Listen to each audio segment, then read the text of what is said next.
নমস্কার বন্ধুরা, আজকে আবার চলে এলাম একটা নতুন রেসিপি নিয়ে। আজকে বানাবো এগ হাক্কা নুডলস।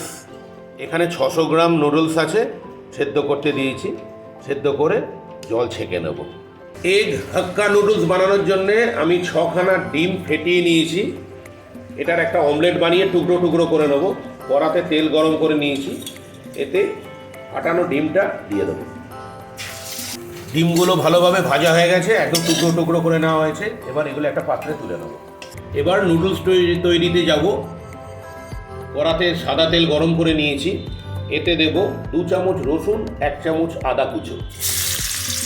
রসুনগুলো হালকা রং ধরে গেছে, কাঁচা গন্ধটা চলে গেছে। এবার দিয়ে দেবো 2 বড় সাইজের পেঁয়াজ কুচো।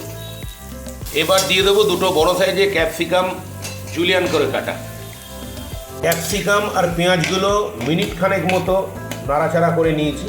এবার দিয়ে দেবো একটা গাজর জুলিয়ান করে কাটা। সমস্ত সবজিগুলো মিনিট 2 নাড়াচাড়া করে নিয়েছি। এগুলো বেশি ভাজা হবে না, তাহলে গলে যেতে পারে। এবার দিয়ে দেবো পেঁয়াজ গাছের গোড়া আর কাঁচা লঙ্কা কুচি করে কাটা। এবার দিয়ে দেবো 1 চামচ ভিনিগার। ভিনিগারটা ভালোভাবে মিশিয়ে নিয়েছি। এবার দেবো একটা সস। এখানে আছে 4 চামচ টমেটো কেচাপ, 2 চামচ রেড চিলি সস, 1 চামচ ডার্ক সয়া সস। ভালোভাবে মিশিয়ে নেব। এবার দিয়ে দেবো স্বাদ মতো নুন। নুনটা বুঝে শুনে দিতে হবে, তার কারণ সসে কিন্তু অনেক নুন থাকে। মশলাগুলো সব ভালোভাবে সবজির সাথে মিশিয়ে নিয়েছি। সব শেষে দিয়ে দেবো বাজারে পাওয়া যায় নুডলস মশলা, সেটা 2 চামচ। ভালোভাবে মিশিয়ে নেব। সবজি মশলা ভালোভাবে কষানো হয়ে গেছে। এবার দিয়ে দেবো সেদ্ধ করে রাখা নুডলস। কত ঝরঝরে হয়েছে দেখুন।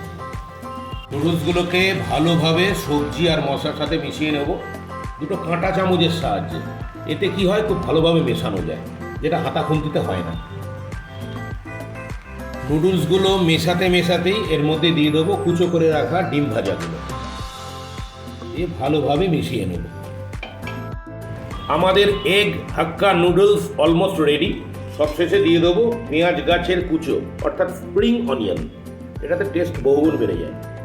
ভালোভাবে মিশিয়ে নেব। আমাদের এগ হাক্কা নুডলস সম্পূর্ণ তৈরি। কত সুন্দর দেখতে হয়েছে দেখুন, টেক্সচারটা কত সুন্দর হয়েছে, খেতেও খুব সুন্দর হবে।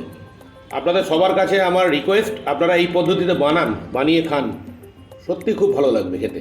এবং ভালো লাগলে আমাকে কিন্তু কমেন্টসে অবশ্যই জানাবেন। আপনাদের সবার কাছে আমার অনুরোধ, আপনারা যারা যারা আমার ভিডিও দেখছেন, প্লিজ আমার চ্যানেলটাকে সাবস্ক্রাইব করে দেবেন।